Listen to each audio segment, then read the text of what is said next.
दोस्तों नमस्कार। आज संसद के अंदर वक्फ संशोधन बिल पेश किया जाएगा, इस पर चर्चा होते हुए नजर आएगी। लेकिन आखिरकार विवाद क्यों होता हुआ दिखाई दे रहा है, मुस्लिम पक्ष क्यों नाराज है, विपक्ष इस बिल का विरोध करता हुआ क्यों दिखाई दे रहा है, कई लोगों को इस बिल में क्या चेंजेस किए हैं उसके बारे में नहीं पता।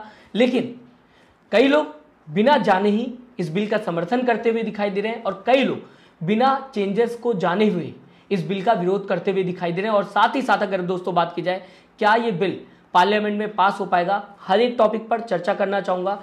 इस खबर को पूरा सुनने की कोशिश करिएगा और समझने की कोशिश करिएगा। दैनिक भास्कर के हवाले से मैं आपको 4 बड़े चेंजेस क्या किए जा रहे हैं वक्फ के कानून में बताना चाहूंगा और इसी को समझने के बाद आपको पता चल जाएगा आखिरकार विरोध क्यों हो रहा है। और अगर नहीं समझ पाए आप तो मैं आगे आपको बताऊंगा कि क्यों विरोध होता हुआ नजर आ रहा है। सबसे पहले मैं आपको बता दूं, पहला पॉइंट, पुराना कानून क्या कहता है और इसमें क्या चेंजेस किए गए दैनिक भास्कर के हवाले से। सेक्शन 40 में रीजन टू बिलीव के तहत अगर वक्फ बोर्ड किसी प्रॉपर्टी पर दावा करता है तो उस प्रॉपर्टी का मालिक सिर्फ वक्फ ट्रिब्यूनल में ही अपील कर सकता है और इसमें चेंजेस कर दिए गए। नए बिल के अनुसार प्रॉपर्टी का मालिक ट्रिब्यूनल के अलावा रेवेन्यू कोर्ट, सिविल कोर्ट या अन्य ऊपरी कोर्ट में अपील कर सकेगा। समझा जा सकता है अब बाहर जाकर प्रॉपर्टी का मालिक यानी कि कोर्ट में जाकर वक्फ ट्रिब्यूनल के अलावा अपील कर सकता है। इसके बाद दूसरे पॉइंट की अगर दोस्तों बात की जाए, वक्फ ट्रिब्यूनल का फैसला आखिरी माना जाता है, उसे चुनौती नहीं दी जा सकती। ये पुराना कानून कहता है, इसमें चेंजेस कर दिए गए। वक्फ ट्रिब्यूनल के फैसले के खिलाफ हाई कोर्ट में अपील की जा सकती है। अगर वक्फ ट्रिब्यूनल के फैसले से कोई इंसान खुश नहीं है तो वो सीधा सीधा हाई कोर्ट में जाकर अपील कर सकता है, चुनौती दे सकता है वक्फ ट्रिब्यूनल के फैसले को। ये चेंजेस करने की बात होते हुए नए बिल में दिखाई दे रही। तीसरे पॉइंट की अगर दोस्तों बात की जाए, किसी जमीन पर मस्जिद हो या उसका उपयोग इस्लामिक कामों के लिए हो तो वह ऑटोमेटिक वक्फ की संपत्ति हो जाती है। ये पुराना कानून कहता है। इसके बाद इसमें चेंजेस क्या किए गए, जब तक किसी ने प्रॉपर्टी वक्फ को दान न की हो वह वक्फ संपत्ति नहीं होगी, भले ही उस प्रॉपर्टी पर मस्जिद बनी हो। ये चेंजेस किए गए कि जब तक कोई इंसान प्रॉपर्टी वक्फ को दान नहीं करेगा ऑफिशियली तब तक वो वक्फ की संपत्ति नहीं होगी, भले ही उस प्रॉपर्टी पर मस्जिद पहले से ही बनी हो। चौथा पॉइंट क्या कहता है, क्या बदलाव किए गए आपके सामने पढ़ के बताना चाहूंगा। वक्फ बोर्ड में महिलाओं और अन्य धर्म के लोगों की नियुक्ति नहीं हो सकती। ये पुराना कानून कहता है और इसमें चेंजेस कर दिए गए। वक्फ बोर्ड में 2 महिलाओं और अन्य धर्मों के 2 सदस्यों की नियुक्ति हो सकेगी। इसमें चेंजेस करने के बाद अब 2 महिलाएं भी वक्फ बोर्ड में शामिल हो सकेंगी और साथ ही साथ 2 लोग अन्य धर्म के शामिल हो सकेंगे वक्फ बोर्ड में। इसे लेकर पूरा विवाद बढ़ता हुआ दिखाई दे रहा है। विवाद की वजह 5 वजह है जो दैनिक भास्कर बताने की कोशिश कर रहा है, ये भी मैं आपके सामने पढ़ के बताना चाहूंगा। इसके बाद दोस्तों चर्चा करेंगे कि आखिरकार पार्लियामेंट में ये बिल पास हो पाएगा कि नहीं। लेकिन सबसे पहले विवाद की वजह मैं आपको बता दूं, 5 पॉइंट है। सबसे पहला पॉइंट, बोर्ड में 2 गैर मुस्लिम सदस्य शामिल हो सकेंगे। ये प्रस्ताव में बताने की कोशिश की जा रही है। विरोध की वजह, मुस्लिम समुदाय का कहना है कि इससे वक्फ की धार्मिक स्वतंत्रता पर प्रभाव पड़ेगा। यानी कि जब 2 नॉन मुस्लिम्स को वक्फ बोर्ड में ऐड किया जाएगा तो धार्मिक स्वतंत्रता खत्म होते हुए नजर आएगी, ये मुस्लिम पक्ष का कहना है। इसके बाद दूसरे पॉइंट की बात की जाए, बोर्ड में महिला सदस्यों की नियुक्ति का प्रावधान किया जा रहा है। ये जो नया बिल पेश किया जा रहा है इसमें अगर बात की जाए 2 महिला सदस्यों को ऐड किया जा सकता है। इसे लेकर विरोध क्यों होता हुआ दिखाई दे रहा है, कुछ समूहों का मानना है कि इससे वक्फ का परंपरा का ढांचा बदल जाएगा। समझा जा सकता है दोस्तों। दूसरे पॉइंट में बताने की कोशिश की गई है कि अगर 2 महिलाओं को वक्फ बोर्ड में ऐड किया जाएगा या फिर मेंबर बनाया जाएगा तो इससे परंपरागत ढांचा जो वक्फ बोर्ड का है उस पर असर पड़ेगा। तीसरे पॉइंट की दोस्तों अगर बात की जाए, वक्फ संपत्तियों का रजिस्ट्रेशन जिला मजिस्ट्रेट के ऑफिस में किया जाएगा। ये प्रस्ताव में बताने की कोशिश की जा रही है और इसका विरोध क्यों होता हुआ नजर आ रहा है मैं आपको पढ़ के बता दूं। सरकार का नियंत्रण बढ़ेगा, इससे वक्फ बोर्ड की संपत्तियों की स्वायत्तता कम होगी। बताने की कोशिश की जा रही है अगर सरकार नियंत्रण करने की कोशिश करेगी अगर रजिस्ट्रेशन जिला मजिस्ट्रेट के ऑफिस में किया जाएगा। इसके बाद चौथा पॉइंट अगर दोस्तों बात की जाए, ट्रिब्यूनल के फैसले को हाईकोर्ट में चुनौती दी जा सकेगी। अभी ट्रिब्यूनल का फैसला आखिरी माना जाता है, जैसा कि मैंने अभी आपको बताने की कोशिश की कि वक्फ ट्रिब्यूनल का फैसला अभी तक आखिरी माना गया है, लेकिन अब इसे चुनौती हाईकोर्ट में दी जा सकती है। अब दोस्तों अगर बात की जाए, इसका विरोध इसलिए होता हुआ दिखाई दे रहा है, विपक्ष का कहना है कि इससे न्याय प्रतिक्रिया में देरी होने आएगी। यानी कि अगर कोई इंसान हाईकोर्ट में जाता है, चुनौती देता है ट्रिब्यूनल के फैसले को, तो इससे प्रोसेस में देरी होते हुए नजर आएगी। इस वजह से भी इसका विरोध होता हुआ नजर आ रहा है। पांचवा और आखिरी पॉइंट मैं आपके सामने पढ़ के बताना चाहूंगा। प्रस्ताव में बताने की कोशिश की गई है जब तक कोई संपत्ति दान में ना मिली हो तब तक वक्फ बोर्ड उस पर दावा नहीं कर सकेगा।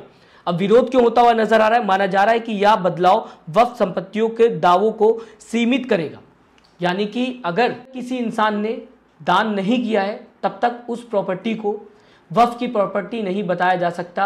ये चेंजेस किया गया है और विरोध इस वजह से होता हुआ नजर आ रहा है क्योंकि बताने की कोशिश की जा रही है कि इस फैसले के हिसाब से या फिर इस कानून के हिसाब से जो चेंजेस करने की कोशिश की जा रही है, वक्फ की संपत्ति सीमित हो जाएगी। इस वजह से विरोध होता हुआ नजर आ रहा है। अब दोस्तों अगर बात की जाए क्या पार्लियामेंट में ये बिल पास हो पाएगा, इस पर चर्चा करना चाहूंगा। सबसे पहले लोकसभा और राज्यसभा की बात करना चाहूंगा।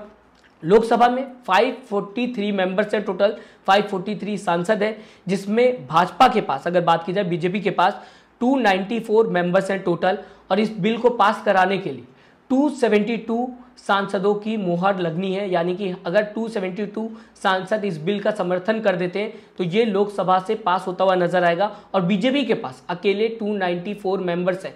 लेकिन इसमें भी ट्विस्ट है क्योंकि टीडीपी और जेडीयू पर पूरा फैसला निर्भर होगा कि ये पास होगा बिल लोकसभा से कि नहीं, क्योंकि 294 की अगर बात की जाए इसमें टीडीपी के भी मेंबर शामिल हैं बीजेपी के साथ और साथ ही साथ जेडीयू के भी मेंबर शामिल हैं। टोटल जेडीयू और टीडीपी के मेंबर्स की बात की जाए लोकसभा में ये 28 सांसद हैं। अगर इन्होंने मना कर दिया, विरोध कर दिया इस बिल का, तो ये 294 जो भाजपा के समर्थन में सांसद हैं ये आंकड़ा कम होता हुआ नजर आएगा। दूसरी तरफ अगर बात की जाए कांग्रेस के पास 234 सांसद हैं। इस बिल का कहा जा सकता है ये 234 सांसद विरोध करते हुए नजर आएंगे। और अगर लोकसभा में अदर्स की बात की जाए जो कि ना कि बीजेपी के साथ है और ना ही कांग्रेस के साथ है, वो 14 मेंबर्स हैं। तो लोकसभा में इतना आसान नहीं होगा बीजेपी के लिए इस बिल को पास करना, क्योंकि टीडीपी और जेडीयू पर पूरा फैसला निर्भर होगा। अब वो आने वाला वक्त ही बताएगा कि ये दोनों पार्टी क्या फैसला लेती है, इस बिल के समर्थन में वोट देती हैं या इस बिल का विरोध करती हैं, कांग्रेस के साथ जाना पसंद करती हैं। हालांकि दोनों ने बताने की कोशिश की कि ये दोनों ही पार्टी इस बिल का समर्थन करेंगे। दूसरी तरफ राज्यसभा की बात की जाए 236 टोटल सांसद हैं, जिसमें बिल का अगर 119 मेंबर्स ने यानी कि 119 सांसदों ने अगर सपोर्ट कर दिया तो ये बिल राज्यसभा से पास होता हुआ दिखाई देगा। इसमें अगर बीजेपी की बात की जाए तो 115 मेंबर्स हैं प्लस 6 नॉमिनेटेड मेंबर्स हैं बीजेपी के पास। अगर ये 6 नॉमिनेटेड मेंबर्स बीजेपी का समर्थन कर देते हैं तो बिल राज्यसभा से पास होता हुआ दिखाई देगा, क्योंकि 119 टोटल वोट चाहिए राज्यसभा में इस बिल को पास करने के लिए और बीजेपी के पास 115 मेंबर्स हैं, यानी कि 115 सांसद हैं। ये 6 नॉमिनेटेड सांसद अगर इस बिल का सपोर्ट करते हैं बीजेपी के पाले में खड़े होकर तो ये बिल राज्यसभा से पास होता हुआ दिखाई देगा। दूसरी तरफ अगर बात की जाए राज्यसभा में कांग्रेस के पास 85 मेंबर्स हैं। तो दोस्तों कुछ भी हो सकता है राज्यसभा में भी और लोकसभा में भी। अदर्स की अगर दोस्तों राज्यसभा में बात की जाए टोटल 30 मेंबर्स हैं, 30 सांसद हैं। तो राज्यसभा में भी इतना आसान नहीं है इस बिल को अकेले बीजेपी के लिए पास कराना, इसमें भी नॉमिनेटेड मेंबर्स की ज़रूरत होगी। और लोकसभा में अगर बात की जाए जेडीयू और टीडीपी की ज़रूरत होगी बीजेपी को। कुछ भी हो सकता है, अभी चर्चा होनी बाकी है, अभी बिल पेश होना बाकी है, जबकि मैं ये खबर बता रहा हूँ। अब दोस्तों अगर बात की जाए कई सालों से देखने को मिल रहा है, कई मस्जिदों पर दावा किया जा रहा है। अगर बात की जाए दोस्तों संभल की शाही जामा मस्जिद पर दावा किया गया और साथ ही साथ वाराणसी में ज्ञानवापी मस्जिद पर दावा किया गया, दिल्ली में जामा मस्जिद पर भी दावा किया गया है, मथुरा की शाही ईदगाह पर भी विवाद देखने को मिला है, अजमेर शरीफ की दरगाह पर भी विवाद देखने को मिला है। तो दोस्तों ये कई दावे हैं जो कई सालों से देखने को मिल रहे हैं, विवाद देखने को मिल रहा है, मस्जिद को लेकर खबरें सामने आते हुए दिखाई दे रही हैं। अब अगर संशोधन कर दिया गया तो मुस्लिम पक्ष का कहना है कि ये दावे जो किए जाते हैं मस्जिद को मंदिर बताने की, ये बढ़ते हुए दिखाई देंगे और ऐसे में सीधा सीधा हाई कोर्ट में इंसान पहुंच जाएगा, कोर्ट में इंसान पहुंच जाएगा और विवाद बढ़ता हुआ दिखाई देगा। अभी जबकि वक्फ बोर्ड के अंडर सारी संपत्ति आती है तब ये दावे होते हुए दिखाई दे रहे हैं। कुछ ही मामले मैंने आपके सामने रखे जो कि आपको भी सुनने में मिले होंगे, आपने भी इन्हें लेकर खबर सुनी होगी। इसी के साथ दोस्तों मैं आपको बताना चाहूंगा, कई लोग तो ये भी बताने की कोशिश करते, दावा करते हुए नजर आते कि ताजमहल तेजो महल था, तो इस पर भी विवाद होता हुआ दिखाई दे रहा है।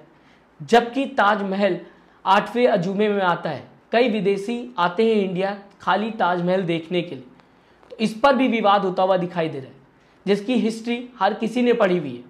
लेकिन क्या बताने की कोशिश की जाती कि ये तेजो महल, अब अगर वक्फ संशोधन बिल पेश होता है और ये पास होता हुआ दिखाई देता है, तो क्या ये विवाद बढ़ते हुए दिखाई देंगे, जिनके बारे में मैंने अभी आपको बताने की कोशिश की।